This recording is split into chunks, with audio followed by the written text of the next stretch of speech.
Mark Haskell Smith has written his first book of non-fiction. It's called Heart of Dankness, and it's about cannabis culture and other things. So that cannabis cup, how long has it been around? So next year will be the 25th anniversary. 25th anniversary. What was it like? There's obviously judges. Yeah, there's a sort of the public judging thing, which anyone who goes can buy a judge's pass and then go to all the different coffee shops and sample. You know, they have different strains of cannabis. They have different kinds of hashish in multiple categories. Like in bongs and what? In cubes? At the end of pens? Any way you want to do. There's all ways to take it, but you either they give it to you or you buy it. And if you're a judge, and then at the end of the competition, they have a ballot box, and that's one judging. And then, but isn't the judge stoned? I'm thinking. I figured that if you were really going to judge every single thing in every single category in this open competition, you would smoke 17 things a day. Really? So that's heroic. For sure, and still be standing. But I'm thinking, like at a wine tasting or a wine competition, you sip and you spit. And you have a little bread. Well, you exhale. In between, and you exhale. Oh, I see you exhale a lot. You exhale a lot. But the more serious part of the competition is the seed. It's called the seed company competition, and that's when the underground botanists put their best plans forward, and it's a panel of expert judges, a lot of the High Times people, and they get celebrity judges, and some people who are really involved in the science of cannabis, like from Oakland, come out. And that's a more serious judging. Oakland, California. Oakland, California. Is that Oaksterdam? Didn't you go to university or something? I did attend Oaksterdam for a weekend to one of their Really? classes. Yeah, I have a diploma and everything. I passed the test. What does that mean? It is kind of this boot camp for people who want to get into the cannabis business, and they cover sort of the history, the laws, how to grow, how to make cookies if you want.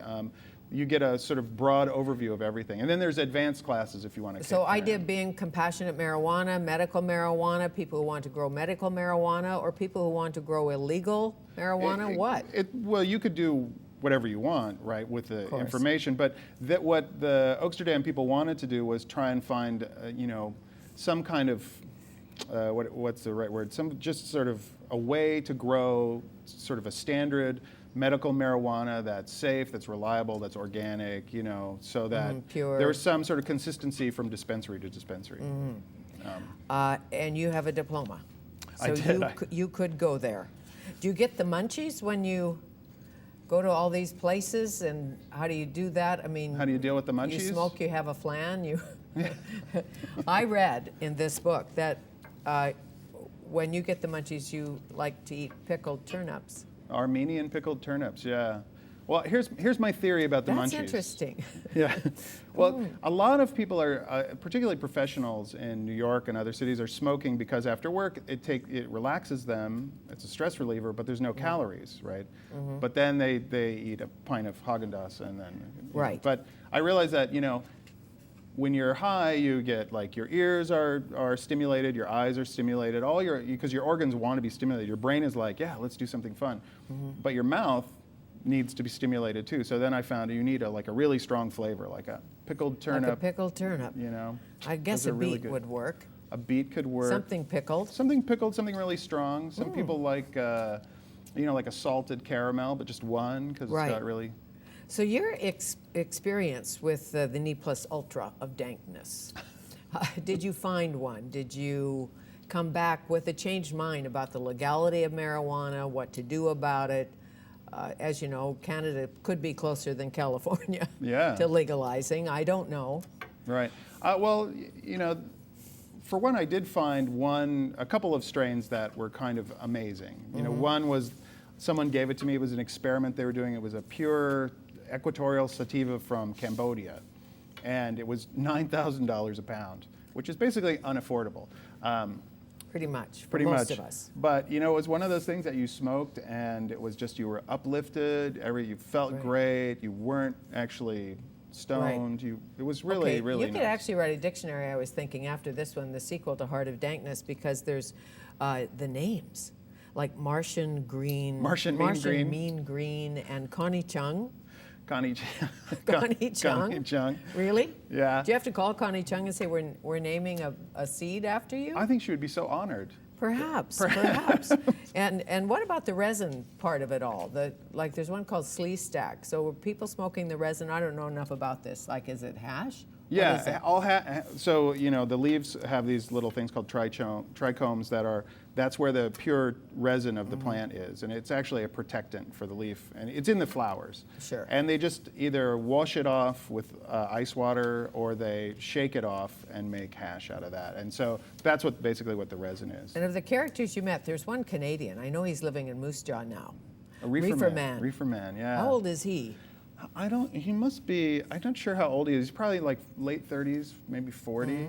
But he's one of the pioneers of these kind of like growing these amazing strains. He won the Cannabis Cup a couple times. And it's the smell to him? What is it? He loves the smell. He loves the plant. He's like, I like smelling the plant and growing the plant more than smoking it. Now what about the cartels and the dangers? Well, that comes back to your legalization question. Obviously we need to do something about it, because right now the way things are, we're putting people in jail for gardening, and the only winners are the private prison companies and the cartels, and that's a real problem. And one of the chapters I went to the Sequoia National Forest, where the cartels are basically taking over lots of American parkland, and they're just growing. It's hundreds of millions of dollars of plants growing every summer. Did you feel you were in danger at any time? Not really. You're a brave writer. I was mostly in danger from poison oak, but I hear tell. yeah, I had good guides. Okay. And about the punk band, what was it called? Your punk band? Oh, it was called Three Swimmers. Three Swimmers. But there's a place in Amsterdam that you like, a district in Amsterdam. When you were there, it's called like Spacklerweg or something. Oh, that's just a subway stop called Sparkleweg. Sparkleweg, and you might name a punk band. Really? No, not really. Are you going to go back? No, I won't. To music? I made a deal with myself never to do that again. Okay. Working on a screenplay, are you? No, I'm kind of, I'm into the books. I've got I've got 4 novels. I got another one I'm working on, and I want to do more of the nonfiction, because, when I write a novel, I sit around in my sweatpants in a big purple chair, and it's nice to get out of the house. I bet it is. Any options on any of these books? Movie options, being in Hollywood and all? Yeah, my first novel, Moist, Barry Sonnenfeld is trying to put together a movie for it, and Salty is also in development, as they say. Okay, nice to meet you. Nice to meet you. Thanks for having me. Thank you. Mark Haskell Smith, Heart of Dankness, Underground Botanist, Outlaw Farmers, and the Race for the Cannabis Cup.